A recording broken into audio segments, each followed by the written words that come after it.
Okay, so we're here with author Juliette Foster, talking about her new book, Breaking News. So Juliette, can you just tell us a little bit about the book? The book is set in a newsroom. It's a fictitious newsroom. In very, very simple terms, it's about a journalist who's a news anchor, and she has a relationship with another journalist. It all ends rather tragically. I'm not going to say how. There's been a lot of speculation about the ending, but I'm not prepared to say whether that is fact or fiction, so to speak. And there's a very nice twist at the end of the book, and I'm not even going to tell you what the twist is, so don't even bother asking. I suspect there's lots of twists and turns throughout. Yeah, there are quite a few twists and turns. Certainly, if I mentioned a diary, a notebook is one of the twists, and that produces a turn of its own. Various characters, expectations, they're going to get one thing, then the complete opposite happens. There's enough there to keep you hooked. Well, that's what I think anyway. I was certainly hooked writing it. So what was the inspiration for the book?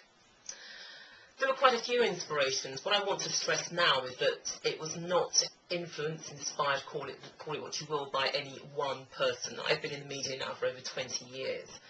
And trust me on this, I've met a lot of people, loads of people in 2 decades, who have stayed in my mind, sometimes for the right reasons, and some of those people, they know who they are. They're very, very close friends. I do anything for them. They're good mates.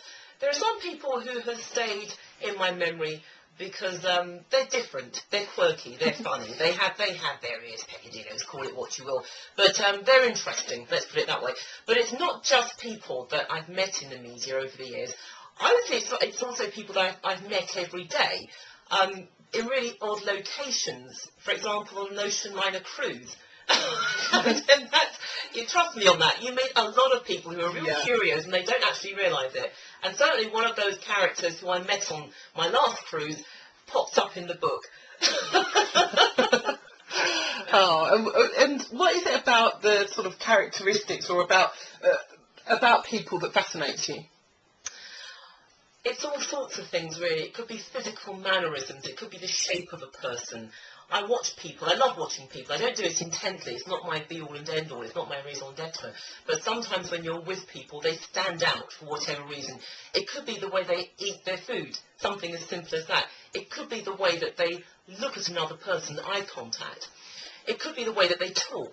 I love accents. That's one of the things my friends talk about, is the fact that I can actually listen to somebody's accent and try to replicate it. I suppose that maybe I'm a frustrated impressionist at heart. But I love the way that people talk. I notice these things about them. And again, if an accent or a mannerism stays in my mind, I try to use that in my writing.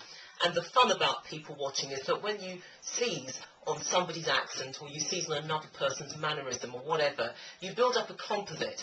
So when I'm actually trying to construct dialogue in the book, and one of my characters talks in a certain way, they embrace an accent that I heard 5 years ago, walking through the streets of wherever. I try to imagine myself talking. I talk out loud when I write, when I'm actually constructing dialogue. It's as if I'm having a conversation with myself, but I find myself replicating that accent and also trying to replicate the mindset that I think goes with that accent. So I think that the one feeds into the other. And it's a trait that I've always noticed about myself. I noticed this when I was a child, but I was fascinated by accents. I was fascinated by people.